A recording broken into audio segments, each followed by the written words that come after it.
Hello my students, कैसे हो आप लोग सभी। आई होप बहुत ही अच्छे होंगे और जम के पढ़ाई कर रहे होंगे।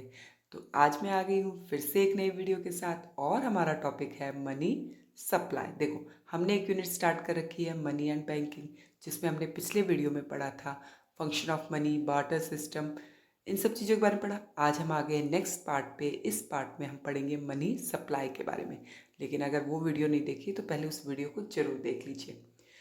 अब मनी सप्लाई होती क्या है, देखिए मनी सप्लाई का मीनिंग से देखते हैं। मनी सप्लाई है total stock of money held by the people of a country at point of time.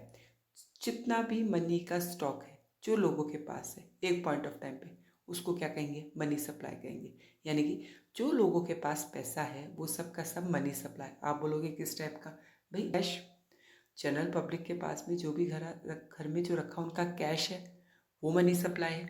या फिर बैंक में रखा पैसा, वो भी किस में आएगा, आपके मनी सप्लाई में आएगा। क्लियर है आपको मनी सप्लाई क्या है। तो मनी सप्लाई जो भी पब्लिक के पास में बैंक में रखा पैसा या उनके घरों में रखा पैसा, वो सब का सब मनी सप्लाई है। अब क्वेश्चन आता है, ये मनी सप्लाई कौन प्रोड्यूस करता है, कौन है इंडिया कंट्री में, किसी भी कंट्री में मनी सप्लाई का प्रोड्यूसर। तो पहला प्रोड्यूसर होता है गवर्नमेंट। और गवर्नमेंट की बात आती है तो कौन, फाइनेंस मिनिस्ट्री। जो फाइनेंस मिनिस्ट्री है वो मनी सप्लाई करती है। और दूसरा जो है हमारा, एक कंट्री का सेंट्रल बैंक, लाइक इंडिया का सेंट्रल बैंक कौन है, आरबीआई। तो हमारी कंट्री में आरबीआई हमारी मनी सप्लाई का एक प्रिंसिपल सप्लायर है, जो मनी सप्लाई में सबसे ज़्यादा मेन रोल प्ले करता है।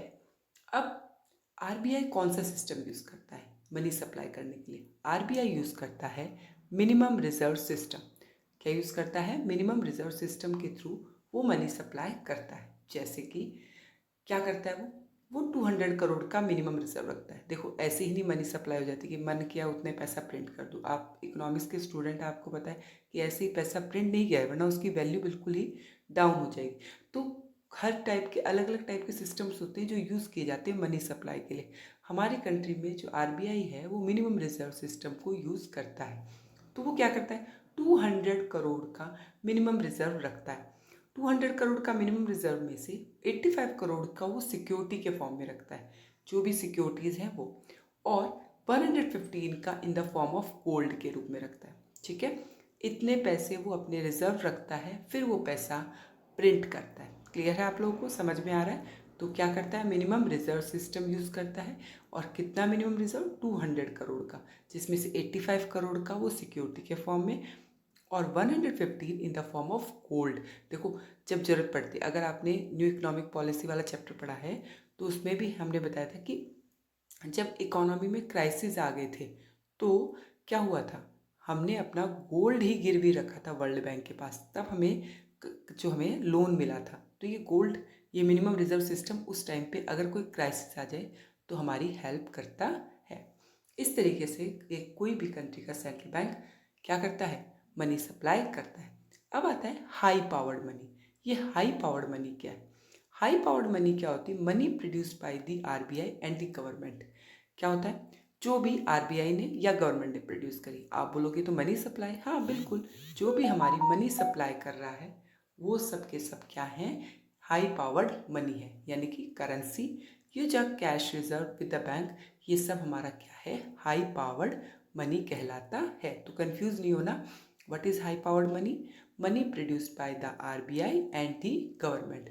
आरबीआई ने या गवर्नमेंट ने जो भी मनी प्रोड्यूस करी है, करेंसी या कैश रिजर्व विद बैंक, वो सब का सब हमारा क्या कहलाता है, हाई पावर्ड मनी कहलाता है। अब हम मनी सप्लाई को कैसे मेजर करते हैं, मनी सप्लाई को मेजर करने के 4 तरीके हैं, M1, M2, M3, M4, मतलब कॉम्पोनेंट है इसके। लेकिन आप लोग के सिलेबस में सिर्फ M1 है, तो M2, M3, M4 अभी आपको पढ़ने की जरूरत नहीं। जब आप नेक्स्ट ईयर ग्रेजुएशन में जाओगे वहाँ आप इसको डिटेल में पढ़ोगे। तो आज के इसमें हम देखेंगे M1 क्या है। M1 basically transaction money as it can be directly use for making transaction. इसको ट्रांजेक्शन मनी भी कहा जाता है क्योंकि इसका ज़्यादातर यूज़ डायरेक्टली ट्रांजेक्शन्स के लिए यूज़ किया जाता है। और ये सबसे लिक्विड है, अगर M2, M3, M4 के कंपेयर करें तो सबसे लिक्विड है। मतलब लिक्विड मतलब ईजिली इसको हम कैश में यूज़ कर सकते हैं। तो इसमें चीज़ें क्या क्या आती है, देखो M1 is equal to C plus TD plus OD। M1 is equal to what, C plus T D plus O D. अब देखते हैं ये सी क्या होता है। सी मतलब करेंसी हेल्ड बाय पब्लिक, जो भी लोगों के पास में पैसा है, करेंसी जो हमारे पास नोट्स एंड कॉइन्स जो रखे हुए हैं वो सब के सब क्या है, हमारे सी में आएंगे। इसको फाइट मनी भी कहा जाता है, हमने पिछले वीडियो में भी इसको पढ़ा हुआ है। फाइट मनी क्या होती है, जो मनी गवर्नमेंट इशू करती है। कौन सी मनी, जो मनी गवर्नमेंट इशू करती है उसको हम कहते हैं फाइट मनी। दूसरा, कोई भी कंट्री में हम, जैसे हमारी कंट्री का सेंट्रल बैंक आरबीआई है, वैसे ही दूसरी कंट्रीज के भी सेंट्रल बैंक होते हैं, तो उनके अकाउंट भी हर कंट्री में होते हैं। जैसे हमारे आरबीआई का अकाउंट भी दूसरी कंट्रीज में होगा, तो उनके जो डिमांड डिपॉजिट्स हैं वो आते हैं, ठीक है। क्योंकि हम फॉरेन करेंसी में भी जो ट्रांजेक्शन्स हमारा होता रहता है, हमने बैलेंस ऑफ पेमेंट और फॉरेन एक्सचेंज वाले चैप्टर में पढ़ा, तो ये वो वाले डिमांड डिपॉजिट्स आते हैं।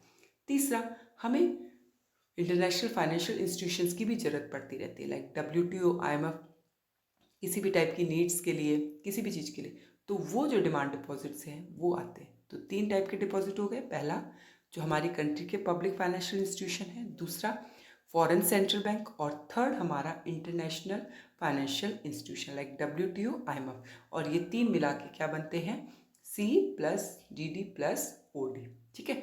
ये था हमारा measurement of money supply. Thank you. अगर आपको वीडियो अच्छा लगे तो please like, subscribe and share तो कर ही देना।